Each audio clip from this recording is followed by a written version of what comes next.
Having briefly looked at the Twyi Valley Green Gen Energy proposal in the context of Wales electricity generation and supply in Module 2, this module takes matters further in terms of specific impacts on the valley communities and what options or mitigations are potentially available to address these in protecting the community. So I will recap on some of the points I have already shared, but also provide new perspectives and insights to alternative technology solutions.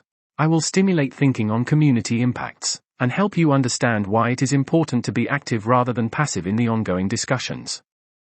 You may think this won't impact me even though I am a part of the Valley community, but I think I may well surprise you. Let's get started then. If you are a renewables developer, particularly a wind farm developer, the conditions for business success look pretty much perfect, providing confidence of a good outcome. Wales has great natural wind resources due to its geography and prevailing winds. The Welsh Government policy is just so inviting, and the underpinning mantra seems to be reduce CO2 emissions at all costs and don't worry about red tape or checks and balances as the path to lucrative onshore has been opened. This backdrop is bolstered by the bias towards onshore wind as the fastest way to reaching net zero CO2 emissions goals, when many other countries are looking to protect their landscapes and well-being of their communities by building offshore. The practical challenges of resources have been ignored and a we know best attitude is prevailing, which generally ignores the needs and wishes of communities. But communities are beginning to wake up to this and pushing back, and it is beginning to make a difference. Things are not as easy as many thought they would be. Developers, or more importantly their financiers, are beginning to recognize the folly of poorly thought out plans, and it's important we help guide them to a better place, with right solutions, right place, and right time. Green Gen have started their consultation process with communities. They are not doing this out of the kindness of their hearts, it is essentially a planning requirement. The first round has been completed and further rounds are planned as the planning process continues. These will most probably take place towards the middle of 2025. There is no doubt that the developers, Green Gen, were not expecting the levels of anger in the community seen towards their plans.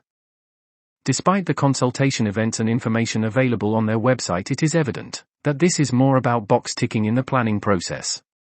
There is lots of misinformation, misrepresentation, and omissions. They are looking to drive the agenda to meet their end and are not being as straight as they could be. To pick out a few examples, through their agents they are suggesting that they have rights of access to land for survey when they don't if they don't have a license. In applying for the license, they appear to be misrepresenting their interests in suggesting the pylon route is for distribution when it is more akin to transmission. With regards to emissions, they omit to say the pylon route is the first of many that will need to be built. It is as if they are trying to set a precedent that will make future planning applications even easier. Community action groups have been set up and are challenging these and many other factors. The groups are looking to help and inform people in the community of their rights and highlight failings. Regular updates are available through Facebook, newsletters, and the No Pylons Wales website. It's not until you are at risk of losing something that many take for granted that it is fully appreciated for what it is. Unique heritage and wonderful landscapes are at risk, and the valley communities are really the custodians. We need to be wary of the slippery development slope. Once it is lost, there is no going back. There is so much at stake, livelihoods for example, given many rely on tourism for business. It is a business that the community and council have been nurturing and now really beginning to grow. Let's not stifle it by taking away the vistas that people come to see. Don't underestimate the impact it will have on property values if a pylon route is built, and you are adjacent to it or within sight of it. There are already community members that are having issues with the sale of property, and it is quite normal to experience a drop in values of 20 to 30%. And just think, this is beginning to happen and Green Gen haven't even applied for planning, so this in itself creates fear, uncertainty and doubt for several years. Pylons are a form of industrialization that is highly visible, and there are alternative approaches that I will cover shortly. There are certainly alternatives to schemes that necessitate the construction of the proposed Twyi Valley pylon route, and potentially more pylon routes through the Twyi Valley in the future. Let's start with wind generation.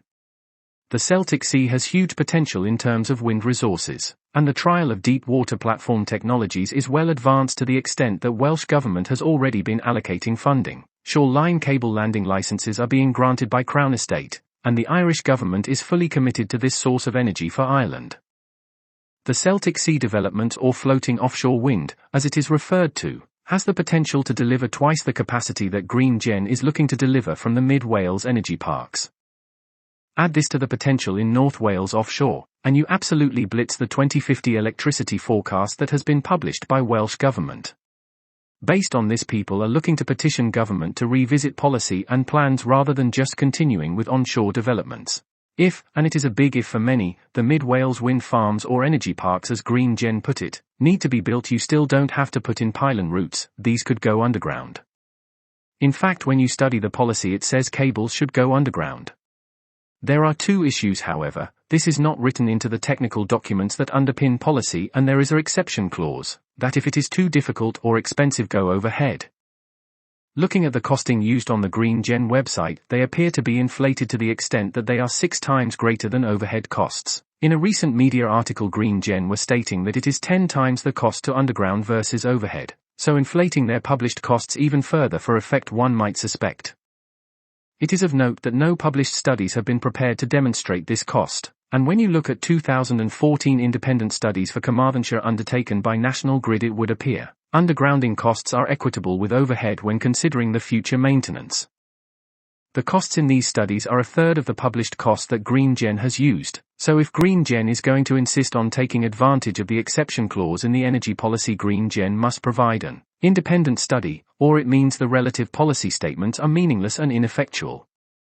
The Twyi Valley communities have been proactive in looking at even cheaper methods of installing cable in the ground, namely cable ploughing, and the terrain is ideal for this. It's cheaper, faster, and less disruptive, and the leading company is based on our doorstep in Carmarthenshire. Our community teams shouldn't need to evaluate and propose alternative energy infrastructure solutions such as cable ploughing, as a potential means to reducing amenity impact and cost. Green Gen are purported to be credible energy specialists, and if not, why would they even be considered for the electricity license they now seek? The bottom line is that buried cable routes will have little impact on commerce, and of course property values are generally maintained. In bringing this module to a close, I just wanted to share a few more insights into wind turbine evolution. Wind turbines are getting bigger and bigger no matter whether they are onshore or offshore. The next generation of these, which are currently being deployed, are now 250 meters across.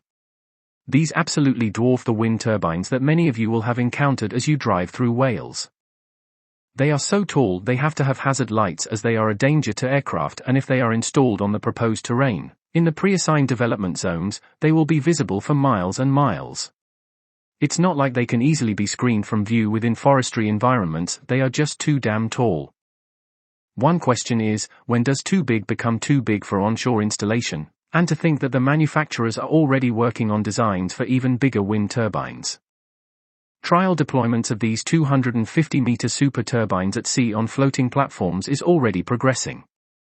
The government has set an ambition to deliver up to 5 gigawatts of floating wind by 2030, with rapid expansion anticipated thereafter. When I highlighted that the Celtic development was twice the capacity of the Green Gen scheme for mid-Wales, I was being really quite conservative, as I don't want to oversell. If fully delivered, the Celtic development will provide more than 5 times the capacity of the mid-Wales development proposal. Yes, this is a new technological deployment in that it is deep water based, but heavy floating structures are not really new. Just think oil rigs in the North Sea. Cable planning is easier, and these platforms will be a long, long way offshore, so really difficult to see. It will create a real pool of new jobs and be technology leading. It is anticipated it will lead to a whole new sector in the electricity supply industry. There is great irony in that the Danish are a leading proponent of offshore, as onshore is seen as really bad. The same companies and investors are behind Green Gen business and happy to construct onshore in Wales. Just let that sink in for a moment. Brings us back to policy again. Is it time to refine it? I think so, do you? End of another module, folks. I trust it has been a useful time spent listening. Thank you.